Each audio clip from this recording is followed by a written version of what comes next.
যে সকল প্রার্থীগণ রয়েছে তাদেরকে যদি আমরা ভোট দেই, তাদেরকে যদি আমরা নির্বাচন করি, সেক্ষেত্রে আমি যাচাই বাছাই না করে, আমি তাহকিক না করে, বলে আমি অন্ধভক্ত হয়ে আত্মীয়তার খাতিরে, দলের খাতিরে,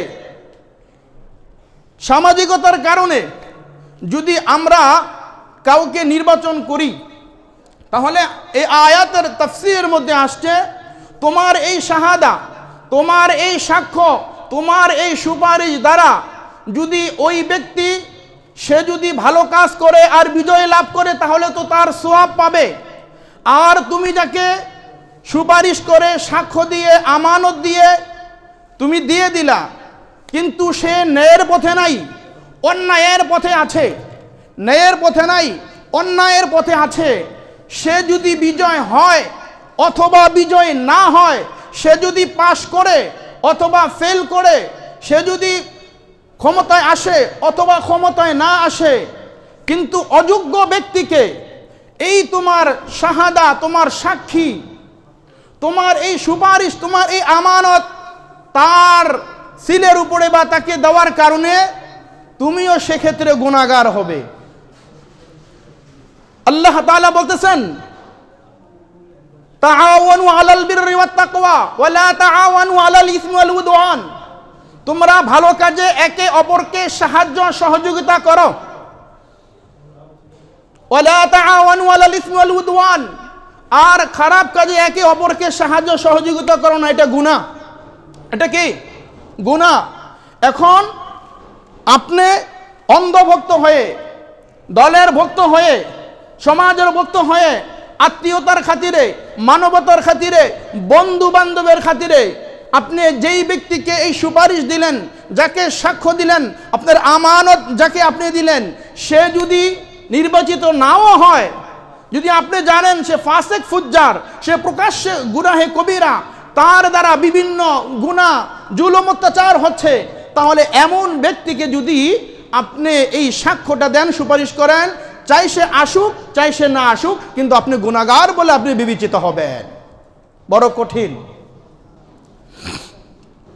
রাসূল বলেন যখন দায়িত্ব অযোগ্য ব্যক্তির হাতে অর্পণ করা হবে, ফান্তাদিরিস সাআ, রাসূল বলছেন তাহলে তোমরা কিয়ামতের জন্য অপেক্ষা করো। আজকে আমাদের আলোচ্য বিষয় হলো যাকে জনপ্রতিনিধি নির্বাচন করব, যাকে আমরা প্রতিনিধি হিসাবে নির্বাচন করব, অর্থাৎ যাকে আমরা ভোট দিব, ওই প্রতিনিধি, ওই নেতা, সেই শাসকের মৌলিক 4টি গুণ তার ভিতরে থাকতে হবে। সর্বপ্রথম মৌলিক 4টি গুণ, এরপরে আনুষঙ্গিক অন্যান্য বিষয়গুলো আসবে। ইসলামে ভোট দেওয়া জায়েজ আছে কি নাই? শরীয়ত ইসলাম বলে হ্যাঁ, ভোট এটা হচ্ছে শাহাদা, এটা সাক্ষ্য প্রদান করা। আমানত এটা হচ্ছে একটি আমানতদারিতা, এটা অবশ্যই রক্ষা করতে হবে এবং এই সাক্ষ্য দিতে হবে। আল্লাহ বলছেন ওয়ালা তাকতুমুশ শাহাদা, এই সাক্ষ্যকে তোমরা গোপন করবে না, গোপন করা যাবে না। এখন আমাদের প্রশ্ন ছিল, যাকে আমরা জনপ্রতিনিধি নির্বাচন করব, তার ভিতরে মৌলিক 4টি গুণ তার ভিতরে থাকতে হবে। 1 নম্বর হলো আমানতদারিতা। 1 নম্বর আমানতদারিতা। 2য় নম্বর হলো যোগ্যতা ও সক্ষমতা। 3য় নম্বর হলো ন্যায়পরায়ণতা ও ইনসাফ। 4র্থ নম্বর হলো দিনদারিত্বতা ও আল্লাহ ভীতি, ভয় ভীতি, তাকওয়া, খোদা ভীতি। এই হলো মৌলিক 4টি গুণ যিনি নির্বাচিত হবেন, যাকে আমরা নির্বাচিত করব, যে প্রার্থীকে আমরা ভোট দিব, তার জন্য এই গুণগুলা থাকা আবশ্যক। এবার আসেন ব্যাখ্যা বিশ্লেষণ। প্রথম নম্বর ছিল আমানতদারিতা। কোরআনে কারীম সূরা নিসা আয়াত নম্বর 58 আল্লাহ তাআলা বলেন, ইন্নাল্লাহা ইয়া'মুরুকুম আন তু'আদ্দুল আমানাতি ইলা আহলিহা। নিশ্চয় আল্লাহ তাআলা তোমাদেরকে নির্দেশ দেন তোমরা যথাযথ তাদের হকগুলো তাদের কাছে পৌঁছে দাও, তাদের হকগুলো তোমরা আদায় করো। ভোট এটা আমানত। তাহলে রাসূল হাদিসে পাকের মধ্যে ঘোষণা করেছেন, লা ঈমানা লিমান লা আমানাতা লাহু। যার আমানতদারি নাই তার ভিতরে ঈমান নাই। যার আমানতদারিত নাই তার ভিতরে ঈমান নাই। তাহলে এই আমানত, যিনি আমানতের খেয়ানত করবেন না, যার হাতে জনগণের জান মাল নিরাপদ, বলে এমন ব্যক্তি যিনি ওয়াদা ভঙ্গ করবে না।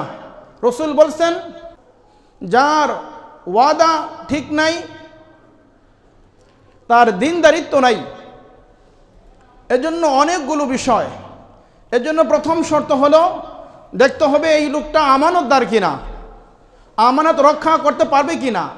দেশের আমানত, জনগণের আমানত, জনগণের অর্থ সম্পদের আমানত, সব কিছু তার কাছে নিরাপদ কিনা। দ্বিতীয় নাম্বার হলো, খুব সংক্ষেপে আলোচনা করতেছি, জুমার সময় লম্বা আলোচনার সুযোগ থাকে না। দ্বিতীয় নাম্বার হলো যোগ্যতা ও সক্ষমতা। যাকে আমরা নির্বাচিত করব, মনোনীত যাকে আমরা করব, তার ভিতরে যোগ্যতা এবং সক্ষমতা থাকতে হবে। কোরআনে কারীম সূরা কসস আয়াত নম্বর 26 আল্লাহ তাআলা বলতেছেন, ইন্না খায়রা মান ইসতা'জারতাল কাউইয়ুল আমিন। নিশ্চয় যার ভিতরে নেই, যে গোলামের ভিতরে যোগ্যতা, সক্ষমতা, বিশ্বস্ততা রয়েছে, ওই ব্যক্তিকেই তোমরা নির্বাচন করো, তাকেই তোমরা খাদেম হিসাবে তাকে তোমরা মনোনীত করে দাও। এই আয়াতের তাফসীরের মধ্যে মুফাসসিরিন কেরাম লিখছেন, হযরতে শুআইব আলাইহিস সালামের কন্যা যখন পানি আনার জন্য গিয়েছিলেন, তখন তাদের সেই যোগ্যতা, সেই সক্ষমতা ছিল না পানির ঢাকনা তুলে ম্যানহোল খুলে সেখান থেকে কূপ থেকে পানি উত্তোলন করবে। সেখানে আল্লাহ তাআলার এক পয়গম্বর, সে তার বিশ্বস্ততার প্রমাণ দিয়েছে। শুআইব আলাইহিস সালামের কন্যা তখন বললেন, বাবা, আমাদের একজন খাদেম প্রয়োজন, আমাদের একজন চাকরের প্রয়োজন, সেবকের প্রয়োজন। যদি সেবক রাখতে হয়, খাদেম রাখতে হয়, তাহলে এই লোকটাকেই আপনি খাদেম হিসাবে নিয়োগ দেন, তাকে নির্বাচন করেন। তার ভিতরে দুইটা গুণ রয়েছে। একটি গুণ হলো তার যোগ্যতা। আমরা পানি তুলতে সক্ষম ছিলাম না, আমাদেরকে পানি তুলে দিয়েছেন। দ্বিতীয় হলো বিশ্বস্ততা, আমানতদারিতা। যখন আমরা তার সাথে আসতেছিলাম, তখন তিনি বললেন, তিনি আমাদের সাথে আসছেন, আমাদের পথ আমাদেরকে দেখিয়ে নিয়ে আসছেন। সেক্ষেত্রে তিনি বিশ্বস্ততার পরিচয় দিয়েছেন, আমানতের পরিচয় দিয়েছেন। তাহলে যার ভিতরে যোগ্যতা এবং সক্ষমতা থাকবে, বলে ওই ব্যক্তিকে আমরা জনগণের প্রতিনিধি হিসাবে তাকে আমরা নির্বাচন করব। তৃতীয় নাম্বার গুণ হলো ন্যায়পরায়ণতা এবং ইনসাফ। এটা অনেক কঠিন বিষয়। ন্যায়পরায়ণতা, আল্লাহ রাব্বুল আলামিন কোরআনে কারিমে ঘোষণা করেছেন, সূরা সাদের 26 নম্বর আয়াতে কারিমার মধ্যে আল্লাহ তাআলা বলেছেন, ইয়া দাউদ ইন্না জাআলনাকা খলিফাতান ফিল আরদি ফাহকুম বাইনান নাসি বিল হক ওয়া লা তাত্তাবি'ল হাওয়া ফায়ুদিল্লাকা আন সাবিলিল্লাহ। আল্লাহ তাআলা বলেন, ইয়া দাউদ ইন্না জাআলনাকা খলিফাতান ফিল আরদ, হে দাউদ আমি তোমাকে জমিনের অধিবাসীদের জন্য আমি তোমাকে খলিফা হিসাবে নিযুক্ত করেছি, তোমাকে আমি খলিফা বানিয়েছি। ফাহকুম বাইনান নাসি বিল হক, এই জন্য যে তুমি মানুষের মাঝে ন্যায় বিচার তুমি প্রতিষ্ঠা করবে। সুবহানাল্লাহ, ন্যায় সঙ্গত বিচার তুমি কার্যক্রম করবে। ওয়ালা তাত্তাবি'ল হাওয়া, তুমি তোমার নিজের নফসের অনুসরণ করবে না। ফায়ুদিল্লাকা আন সাবিলিল্লাহ, যদি তুমি নিজের নফসের নিজের খেয়াল খুশির তুমি যদি অনুসরণ করো তাহলে আল্লাহর পথ থেকে তুমি দূরে সরে যাবে, আল্লাহর পথ থেকে তুমি দূরে সরে যাবে। তাহলে আল্লাহ তাআলা তার পয়গম্বর দাউদ আলাইহিস সালামকে হুকুম করেছেন, আদেশ করেছেন কোরআনই ফয়সালা করার জন্য, কোরআনই হুকুমকে বাস্তবায়ন করার জন্য। রাসূল হাদিসে পাকের মধ্যে ঘোষণা করেছেন, যেই দিন 7 শ্রেণীর লোক ছাড়া অন্য কোনো মানুষ আল্লাহর আরশের নিচে ছায়া পাবে না, ওই দিন ওই শাসক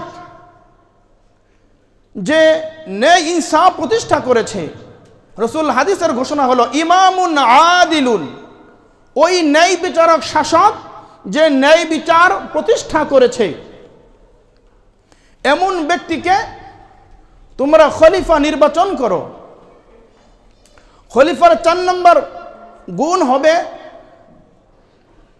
তার দিনদারি এবং খোদা ভীতি, তাকওয়া, আল্লাহ ভীতি।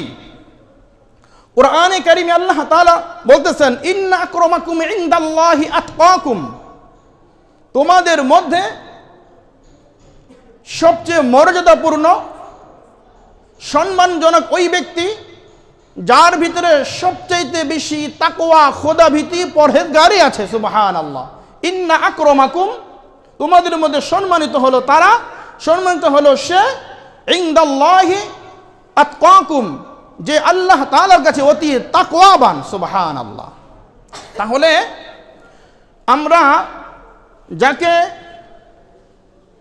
যাকে আমরা ভোট দিব, যাকে আমরা নির্বাচন করব, জনগণের প্রতিনিধি হিসাবে যাকে আমরা নির্বাচন করতে চাচ্ছি, তার ভিতরে মৌলিক 4টা গুণ তার ভিতরে থাকতে হবে। 1 নম্বর হলো আমানত, 2 নম্বর হলো যোগ্যতা ও সক্ষমতা, 3 নম্বর হলো ন্যায় বিচার ও ইনসাফ, 4 নম্বর হলো তার ভিতরে দিনদারি এবং খোদা ভীতি, তাকওয়া, আল্লাহ তাআলার ভয়, আখিরাতের ভয় যার ভিতরে আছে, এমন লোককে নির্বাচন করতে হবে।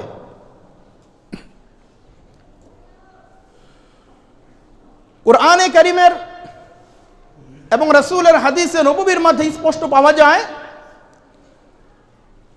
যাকে আমরা নির্বাচন করব তিনি যদি সরাসরি প্রকাশ্যে কোনো কুফরে লিপ্ত হয় তাহলে এমন ব্যক্তিকে নির্বাচন করা যাবে না।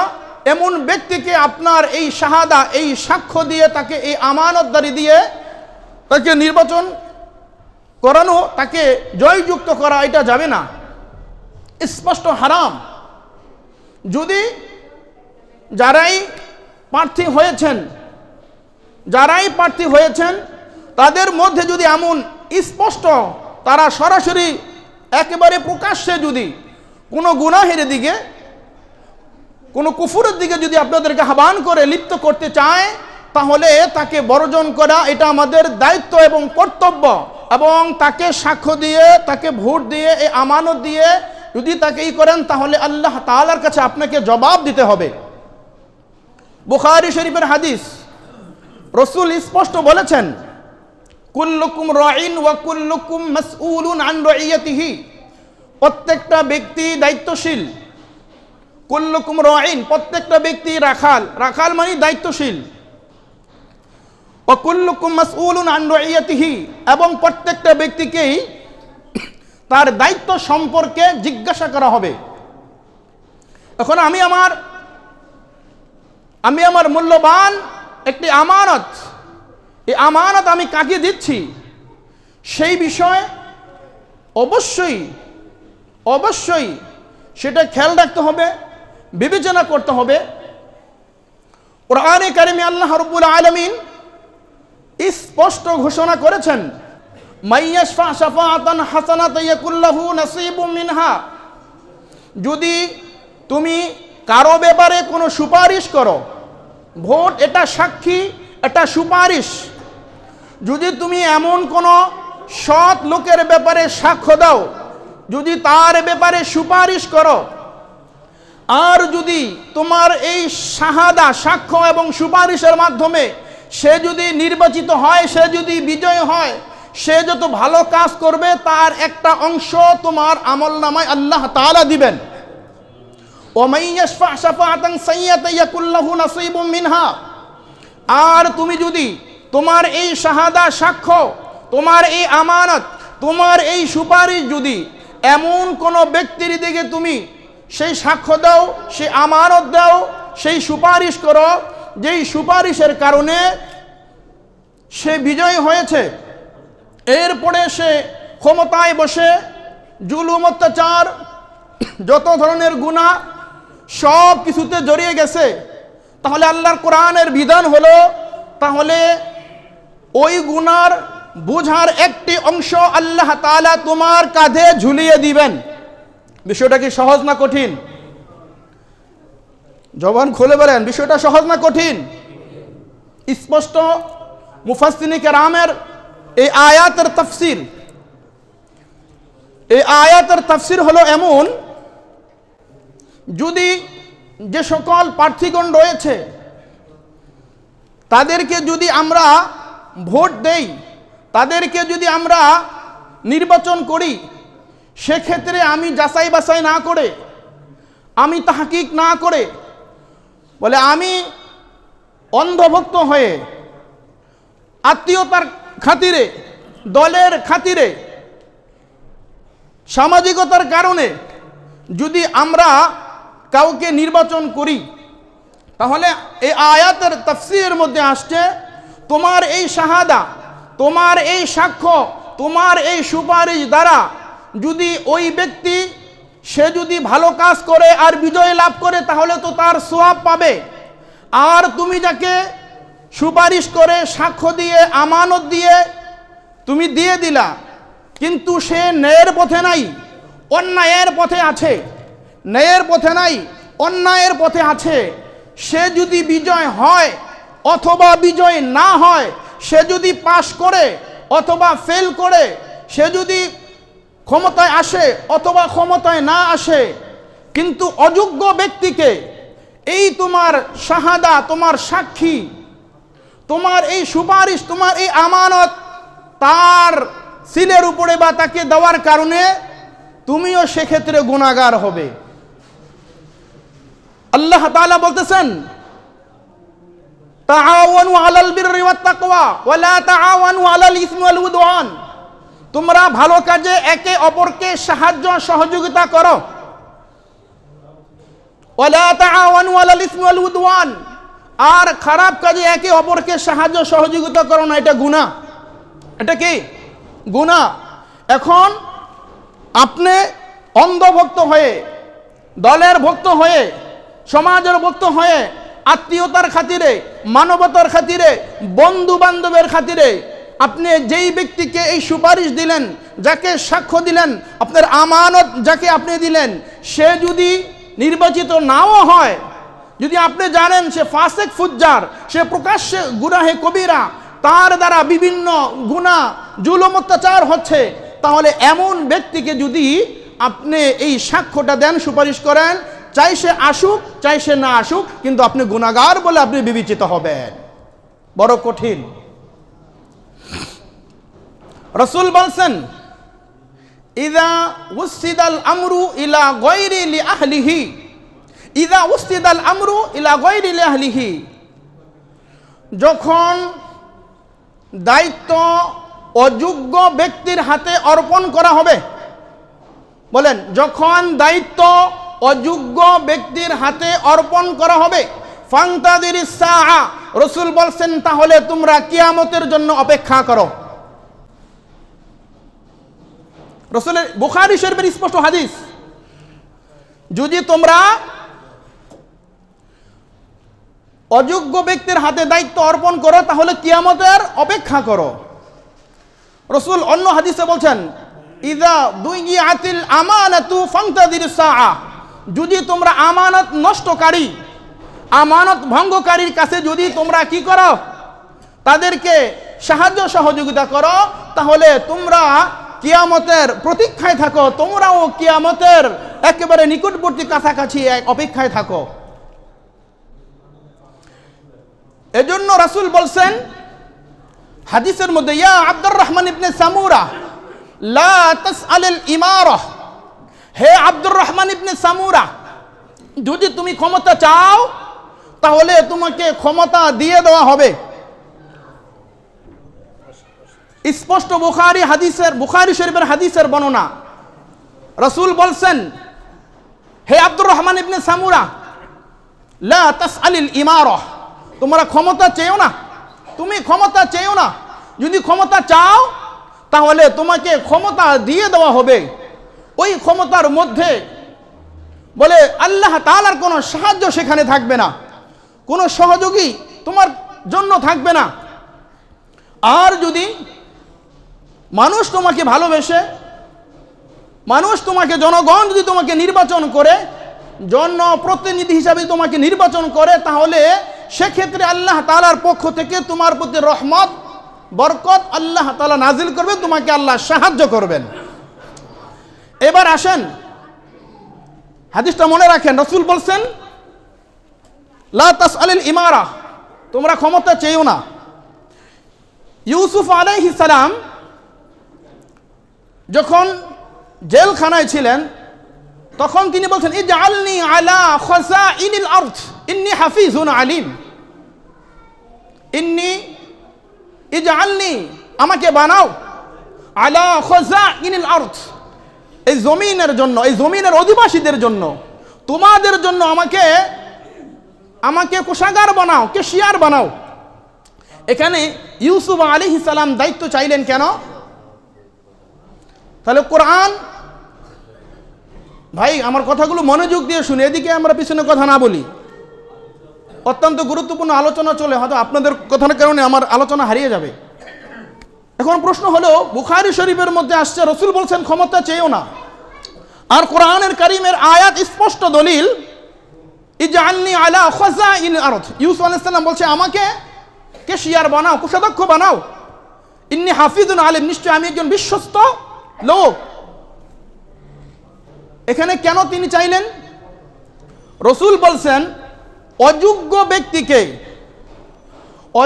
ব্যক্তিকে যখন যোগ্যতার আসনে বসানো হবে, অযোগ্য ব্যক্তিকে যখন যোগ্যতার আসনে বসানো হবে, তখন যারা যোগ্য ব্যক্তি, এই যোগ্য ব্যক্তিরা তাদের যোগ্যতার বলে তারা যেন ক্ষমতায় আসে। কেননা অযোগ্য ব্যক্তিদের হাতে যদি এই ক্ষমতা চলে যায়, যাদের ভিতরে আমানতদারি নাই, যারা যোগ্যতা ও সক্ষমতা যাদের ভিতরে নাই, ন্যায়পরায়ণতা এবং ইনসাফ যারা প্রতিষ্ঠা করতে পারবে না, যাদের ভিতরে খোদা ভীতি, আল্লাহ ভীতি, দিনদারিত্ব নাই, বলে এই সকল মানুষের কাছে যখন ক্ষমতা চলে যাবে, তখন মানুষ, জনগণ, তখন তারা ধ্বংস হয়ে যাবে, তখন তারা বিভ্রান্তি জালের মধ্যে তখন তারা আবদ্ধ হয়ে যাবে, তখন দেশের অবস্থা বড় করুণ অবস্থা হয়ে যাবে। এজন্য রাসূল বলছেন এমন ব্যক্তিদেরকে তোমরা নির্বাচন করো না, ইদা উসতিদাল আমরু ইলা গায়রি আহলিহি, অযোগ্যদের হাতে যদি দায়িত্ব অর্পণ করো তাহলে তোমরা কিয়ামতের প্রতীক্ষা করো, কিয়ামতের জন্য তোমরা অপেক্ষা করো, কিয়ামত ঘনিয়ে আসছে। এজন্য যোগ্য ব্যক্তি যারা আছে, যাদেরকে যোগ্য বলে মনে হয়, যাদের কাছে দেশ নিরাপদ, যাদের কাছে জনগণ নিরাপদ, জনগণের জান মাল নিরাপদ, সব কিছু যাদের হাতে নিরাপদ, বলে এমন মানুষদেরকেই নির্বাচন করা উচিত। যদি অন্যায়ের পথ পরিহার করে ন্যায়ের পথ অবলম্বন করে, তাহলে এমন ব্যক্তিকে নির্বাচন করা।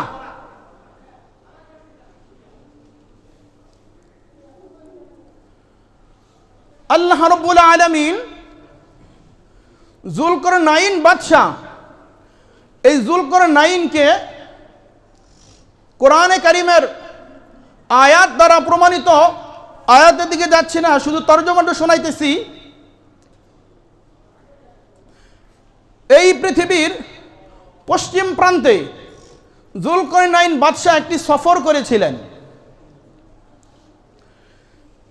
সেখানে সফর করার পরে সেখানে গিয়ে দেখলেন সেই এলাকার মানুষগুলো তারা আল্লাহ তাআলাকে বিশ্বাস করে না এবং তারা মানুষের উপর সীমাহীন জুলুম অত্যাচার তারা করে যাচ্ছে। যুলকারনাইন তখন এই কথা বলল, আমি এই লোকদের ব্যাপারে দুইটি সিদ্ধান্ত নিয়েছি। প্রথম সিদ্ধান্ত হলো, এই এলাকার লোকেরা, তোমরা যারা আল্লাহ তাআলাকে বিশ্বাস করো না, তোমাদেরকে আমি আল্লাহ তাআলার দিকে আহ্বান করব, আল্লাহ তাআলার দিকে দ্বীনের দাওয়াত, তাওহীদ রিসালাত আখিরাতের দিকে তোমাদেরকে আমি আহ্বান করব, দাওয়াত দিব। যদি তোমরা আমার আহ্বান শোনো, গ্রহণ করো, তাহলে তো ভালো। যদি আমার এই আহ্বান, আমার এই দাওয়াত যদি গ্রহণ না করো, কবুল না করো, তাহলে তোমাদেরকে আমি শাস্তি প্রদান করব।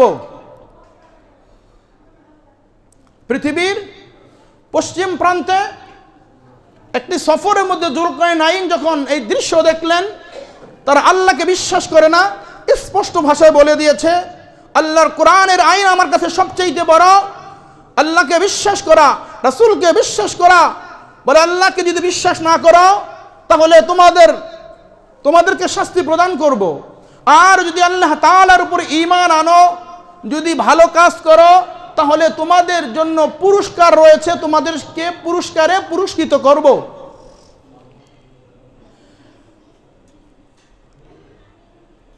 কোন তাফসীরগণ এই আয়াতের আরেকটি তাফসীর করেছেন। যুলকারনাইন পৃথিবীর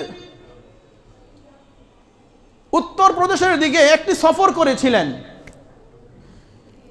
সেখানে যাওয়ার সময় দেখলেন একটি গোত্র রয়েছে, তারা যুলকারনাইনের ভাষা বুঝতেছে না, কথা বুঝতেছে না। কোন বর্ণনায় পাওয়া যায় তার এই ভাষা বোঝানোর জন্য তাদের বংশীয় কোনো লোককে নিযুক্ত করা হয়েছিল, অথবা তিনি তাদের ভাষায় তাদেরকে বুঝিয়েছেন। তখন তারা বলল, এই কথা বাদশাহ যুলকারনাইন, এখানে ইয়াজুজ এবং মাজুস দুইটি গোত্র, তারা এখানে অবস্থিত। তারা রাতের আধারে আমাদের এখানে আসে, আমাদের মাল লুণ্ঠন করে, ডাকাতি করে আমাদের অর্থ সম্পদ নিয়ে যায়। আমরা তাদের থেকে নিরাপদ নয়। আপনি আমাদেরকে সাহায্য করুন, সহযোগিতা করুন। ইয়াজুজ মাজুজ এবং আমাদের মধ্যখানে একটি পাহাড় আছে, এই পাহাড়কে যদি আপনি একটি প্রাচীর তৈরি করে দেন, একটি দেওয়াল যদি আপনি দিয়ে দেন, তাহলে সেক্ষেত্রে তারা রাতের আধারে আমাদের উপর জুলুম অত্যাচার করতে পারবে না, ডাকাতি করতে পারবে না, কোনো চুরি করতে পারবে না, ছিনতাইকারী করতে পারবে না। দেখেন, আমির তিনি অকাতরে নিজেকে বিলীন করে দিবে, আমির অকাতরে নিজেকে বিলীন করে দিবে। তখন বলতেছে ওই জাতি, ওই গোত্র বলতেছে, বাদশাহ যুলকারনাইন, যদি কোনো অর্থ সম্পদের প্রয়োজন হয় আমরা আপনাকে দিব, তবু আপনি আমাদের এবং তাদের মাঝে একটি প্রাচীর আপনি নির্মাণ করে দেন। ভাই, কে কথা বলতেছেন? আমার মসজিদে তো এ পর্যন্ত কেউ এত কথা বলে নাই ভাই, একটু মেহেরবানি করে, এই আওয়াজ এ পর্যন্ত চলে আসছে ভাই, একটু মেহেরবানি করে। হ্যাঁ, তো বলতেছিলাম বাদশাহ যুলকারনাইনকে তখন এই কথা বলতেছে যে আপনি যদি অর্থ সম্পদের প্রয়োজন হয় আমাদের থেকে নেন। বাদশাহ যুলকারনাইন বলতেছে যে না, এই প্রাচীর নির্মাণ করার জন্য, দেয়াল নির্মাণ করার জন্য যত আসবাবপত্র লাগে, যত সামান লাগে, সব কিছু এটা আমি আমার নিজ খরচে বহন করব, আমি আনবো, শুধু তোমরা আমার সাথে এনে এটা তৈরি করার জন্য আমাকে একটু সাহায্য সহযোগিতা করবে। তো আমির যিনি হবেন, নেতা যিনি হবেন, যাকে নির্বাচন আমরা করব, সে জনগণের জন্য অকাতরে নিজেকে বিলীন করে দিবে। আর যারা ভালো, ভালোকে লালন করবে, যারা খারাপ, খারাপকে দমন করবে। যুলকারনাইন যখন পৃথিবীর পশ্চিম প্রান্তে যখন সফর করেছিলেন, তখন দুই শ্রেণীর লোক দেখেছিলেন, যারা আল্লাহ তাআলাকে বিশ্বাস করে না এবং তারা পরস্পর উপরে জুলুম অত্যাচারে তারা লিপ্ত রয়েছে। তখন বাদশাহ যুলকারনাইন এই কথাটাই বলেছিলেন, যারা ভালো, যারা আমার এই দিনে আহ্বান শোনার পরে, আমার দাওয়াত শোনার পরে যারা কবুল করেছো, ঈমান এনেছো, যারা তোমরা ভালো ভালো কথা বলো, ভালো উপদেশ দাও, ইসলামের উপরে আছো, বলে তোমাদেরকে আমি লালন করব। আর যারা আল্লাহ তাআলাকে বিশ্বাস করো না, যারা মানুষের উপরে জুলুম অত্যাচার করতেছ এবং দিনের আহ্বান তোমরা শুনতেছ না, বলে তোমাদেরকে আমি দমন করব। এখন আমরা আশাবাদী, যারাই সামনে শক্তিধর হবে, ক্ষমতাধর হবে, যারা শাসক হিসাবে নির্বাচিত হবে, যাদেরকে জনগণ নির্বাচন করবেন, তাদের দায়িত্ব হলো, তাদের কর্তব্য হলো, যারা ভালো, ভালোদেরকে লালন করা, আর যারা খারাপ, খারাপদেরকে দমন করা, খারাপদেরকে দমন করা। এটা হচ্ছে একজন ন্যায় বিচারক, ন্যায় শাসকের দায়িত্ব এবং কর্তব্য। আমরা জনগণ, রাসূল তো বলেছেন কুল্লুকুম রাইন ওয়া কুল্লুকুম মাসউলিন আন রাইয়াতিহি, প্রত্যেকটা ব্যক্তি দায়িত্বশীল এবং প্রত্যেকটা ব্যক্তিকেই তার দায়িত্ব সম্পর্কে জিজ্ঞাসা করা হবে। ফাল আমিরুল্লাযী রাইন আলান নাস রাইন ওয়া হুয়া মাসউলুন আন রাইয়াতিহি। দুইটা হাদিসের ব্যাখ্যা, দুইটা শব্দের ব্যাখ্যা। রাসূল প্রথমের মধ্যে বলেছেন, আমরা যারা জনগণ আছি, আম জনতা, যারা বাংলাদেশের নাগরিক, প্রত্যেকটা ব্যক্তি দায়িত্বশীল। আমরা প্রত্যেকটা ব্যক্তি আমাদের এই দায়িত্বের ক্ষেত্রে আমাদের দায়িত্বের পরিচয় দিব। আমরা ভোট একটা সাক্ষ্য, একটা সুপারিশ, একটা আমানত।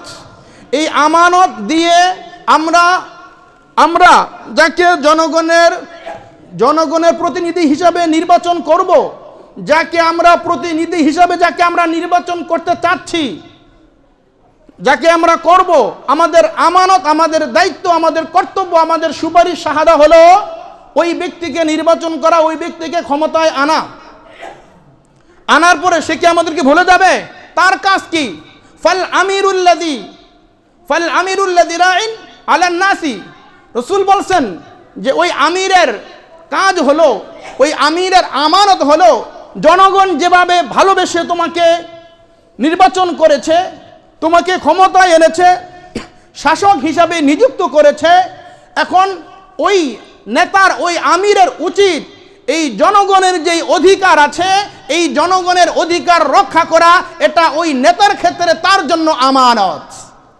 শুধু এটাই নয়, আমরা নেতাকে নির্বাচন করে দিলাম, আমরা তাকে আমির বানিয়ে দিলাম, আমরা তাকে খলিফা নিযুক্ত করে দিলাম, আর সে যখন ক্ষমতায় চলে আসলো, আসার পরে আমাদের ঈমান, আকীদা, আমাদের ইসলাম বলে আমাদের সব ক্ষেত্রে তিনি আমাদের কোনো অধিকার রক্ষা করেন না, বরঞ্চ আমাদেরকে আমাদের অধিকার থেকে আমাদেরকে খর্ব করেন।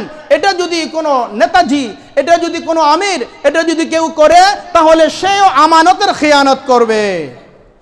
আপনার আমার সাক্ষী সুপারিশ দ্বারা কেউ না কেউ তো আসবে, আসবে না? কেউ না কেউ তো আসবে। যে যাকে ভালোবাসেন, পছন্দ করেন, যাকে ভালো মনে করেন, তাকে তো আপনি দিবেন, নির্বাচন করবেন। কিন্তু আপনি নির্বাচন করে দিলেন, আপনার দায়িত্ব আপনি শেষ করলেন। এখন নেতার কাজ কি? নেতার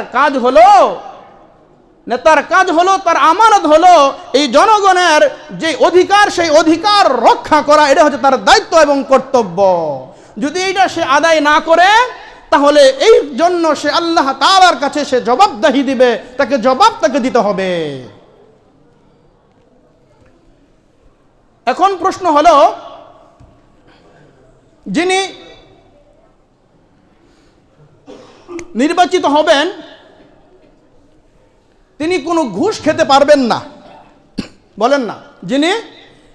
যাকে নির্বাচন করব তিনি কোনো ঘুষ খেতে পারবেন না। ঘুষ তো খাই না, এটা তো হাদিয়া। বলে হাদিয়ার আর ঘুষের অনেক পার্থক্য আছে, সেই সংজ্ঞা ইতিপূর্বে চলে গেছে, আজকে বলার সময় নেই। বলে সব দিক দিয়ে বিবেচনা করে আপনার যাকে ভালো লাগে তাকেই আপনার নির্বাচন করতে হবে। এখন প্রশ্ন হলো,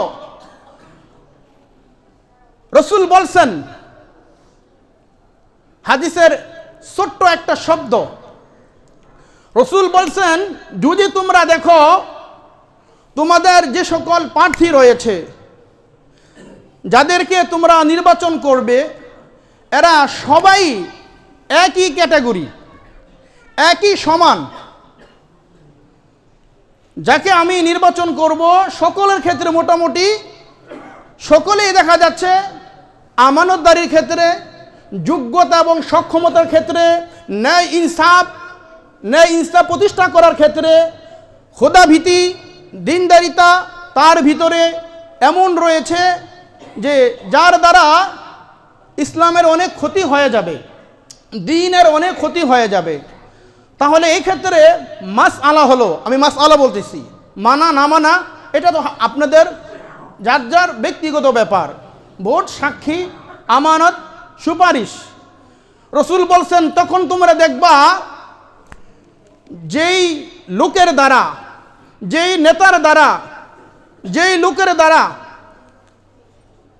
সবচাইতে ইসলামের ক্ষতি কম হবে, ইসলামের ক্ষতি কম হবে, জনগণ ক্ষতিগ্রস্ত কম হবে, জনগণের জান মালের ক্ষতিগ্রস্ত কম হবে। বলে সকলেই যদি সমান থাকে, তাহলে এর মধ্যে যে সবচাইতে যাকে নির্বাচন করলে, যাকে মনোনীত করলে জনগণ ক্ষতিগ্রস্ত কম হবে, রাষ্ট্র ক্ষতিগ্রস্ত কম হবে, সমাজ ক্ষতিগ্রস্ত কম হবে, বলে তাহলে সেই সকল, রাসূল বলছেন, যার মাধ্যমে ক্ষতিগ্রস্ত কম হবে ওই ব্যক্তিকেই তোমরা নির্বাচন করো। কথা স্পষ্ট, ক্লিয়ার, বুঝতেছেন? তাহলে এই খুলাসা, লম্বা চূড়া এক আলোচনার মাধ্যমে আমাদের স্পষ্ট এই কথাই বুঝে আসলো, সামনে যেই আসন্ন নির্বাচন, এই নির্বাচনে জনগণ যাকে প্রতিনিধি হিসেবে নির্বাচন করবেন, ওই ব্যক্তির ভিতরে সর্বপ্রথম মৌলিক 4টি অধিকার থাকতে হবে। 1 নম্বর আমানতদারিতা থাকতে হবে, 2 নম্বর যোগ্যতা ও সক্ষমতা থাকতে হবে, 3 নম্বর ইনসাফ এবং ন্যায় প্রতিষ্ঠা করতে পারবে এই যোগ্যতা থাকতে হবে, 4 নম্বর হলো দিনদারিত্বতা এবং খোদাভীতি, তাকওয়া, ভয়ভীতি তার ভিতরে থাকতে হবে। এই মৌলিক 4টা গুণ, মৌলিক 4টা অধিকার এই একজন যারা পুরা বাংলাদেশে যারা মনোনীত হয়েছেন, যাদেরকে আমরা নির্বাচন করব, বলে তাদের এই 4টা অপশন তাদের মধ্যে থাকতেই হবে। আর আনুষঙ্গিক বিষয়গুলো বলেছিলাম, রাসূল বলছেন, যদি কেউ প্রকাশ্যে কুফরিতে লিপ্ত হয়, কেউ যদি প্রকাশ্যে গুনাহের দিকে আপনাকে আহ্বান করে, তাহলে সেক্ষেত্রে তাকে সাক্ষী দেওয়া, সুপারিশ করা স্পষ্ট হারাম এবং নাজায়েজ। এরপরে রাসূল বলছেন, ওই ব্যক্তি তাকে নির্বাচন করবে যে অন্যায়কে পরিহার করবে, ন্যায়ের পথ অবলম্বন করবে। এরপরে যারা ভালো লোক হবে, ভালো লোকদের লালন করবে, যারা খারাপ লোক হবে তাদেরকে দমন করবে। দমন করবে মানে একটা নিয়মতান্ত্রিকের মধ্যে নিয়ে আসবে, যেভাবে দেশ, রাষ্ট্র, সমাজ যেভাবে সুন্দর থাকে, কোনো অরাজকতার সৃষ্টি না হয়, সেই সিস্টেম, সেই ব্যবস্থা, ওই নেতা, ওই নির্বাচন যাকে করবেন ওই ব্যক্তির দায়িত্ব এবং কর্তব্য করার। আমাদের উচিত সাক্ষী, সুপারিশ, আমানত দ্বারা যোগ্য ব্যক্তিকে যোগ্যতার আসনে বসানো।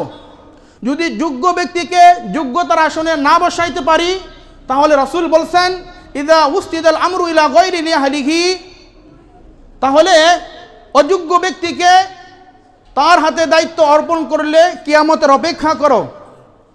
আর সেক্ষেত্রে ইউসুফ আলাইহিস সালাম বলছেন ইজআলনি আলা খাযাইনিল আরদ ইন্নী হাফিজুন আলিম, আমাকে অর্থমন্ত্রী অর্থাৎ রক্ষণাবেক্ষণ এবং আর্থিক যে বিষয়টা বলে সেই বিষয় আমার কাছে দেন। লম্বা চূড়া ইতিহাস সেদিকে আপনি জানেন, বাদশাহ স্বপ্নে দেখেছিল এই অবস্থা, ইউসুফ আলাইহিস সালাম স্বপ্নের ব্যাখ্যা করেছেন এবং বলছেন আমার কাছে দেন, এই অর্থর দায়িত্বটা আমার কাছে দেন পরিচালনা করার জন্য, আমি এটা পরিচালনা করব। ইউসুফ আলাইহিস সালাম পরিচালনা করেছেন, তাদের খাদ্যের কোনো অভাব হয় নাই। এরপরে ভালো লোকদেরকে লালন করা, খারাপ লোকদেরকে দমন করা।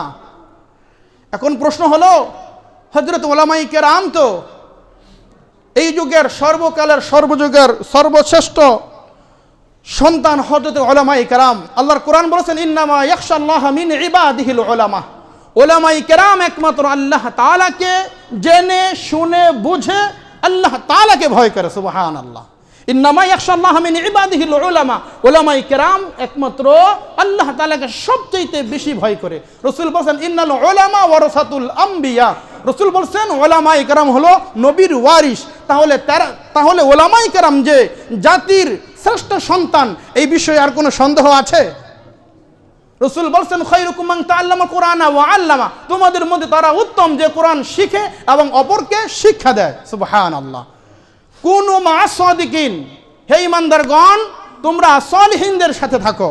রাসূল বলেন আলাইকুম বিমুজালাসাতিল উলামা, রাসূল বলেন আমাকে পাবে না, আমার সাহাবীকে পাবে না, তাবিঈকে পাবে না, তাবিঈকে পাবে না, তাকে কি করবে? রাসূল বলেন আলাইকুম বিমুজালাসাতিল উলামা, উলামায়ে কেরামের সাথে বসো। তাহলে উলামায়ে কেরাম সর্বকালের সর্বযুগের সর্বশ্রেষ্ঠ সন্তান হচ্ছে উলামায়ে কেরাম। উলামায়ে কেরাম তারা ভালো, তাদেরকে লালন করেন। উলামায়ে কেরাম হক কথা বলে, উলামায়ে কেরামকে শুধু খালি আয়না ঘরে যেতে হয়, তাই না? কি বলেন? উলামায়ে কেরাম হক কথা বলে তাদেরকে আয়না ঘরে যেতে হয়, তাদেরকে জেলখানায় যেতে হয়। আল্লাহু আকবার। এজন্য বলে যারা ভালো যারা তাদেরকে লালন করেন, আমাদের এই কথাগুলো সর্বস্তর পর্যন্ত পৌঁছানো দরকার। কিন্তু মোল্লা মৌলবীর কথা কি আর বেশি দূর পর্যন্ত যায়? হ্যাঁ, এজন্য আমাদের দায়িত্ব এবং কর্তব্য ছিল বাল্লিগু আন্নি ওয়ালাউ আয়া, রাসূলের হাদিসগুলো আপনাদের কাছে কর্ণকহরে পৌঁছাইয়া দেওয়া আমার দায়িত্ব, আমার আমানত। আমি আপনাদেরকে বুঝিয়ে দিলাম, পরিপূর্ণভাবে আপনাদেরকে বলে দিলাম। এখন মানা না মানা, হ্যাঁ, এখন এগুলো সব একান্তই আপনাদের ব্যক্তিগত ব্যাপার। যেহেতু এটা একটা আমানত, রাসূল বলছেন তুমি যদি এই আমানতের খেয়ানত করো, কিয়ামতের কঠিন ময়দান এই খেয়ানত সম্পর্কে তোমাকে কি করা হবে? জিজ্ঞাসা করা হবে। হ্যাঁ, এজন্য মুহতারাম হাজিরিন, বলে আমরা কারো প্রতি আমাদের বিদ্বেষ নাই, কারো প্রতি আমাদের হিংসা নাই। বলে কোরআন এবং হাদিস থেকে যে কথাগুলো আসছে এটা একমাত্র সমাজের জন্য, রাষ্ট্রের জন্য, দেশের জন্য, জনকল্যাণের জন্য। শুধু এই কথাগুলো আপনাদের কর্ণকহরে পৌঁছাইয়া দেওয়া হচ্ছে আমাদের দায়িত্ব, তাই আমরা পৌঁছে দিলাম। ভালো মন্দ বিবেচনা এটা আপনারা আমার চেয়ে আরও বেশি ভালো বোঝেন।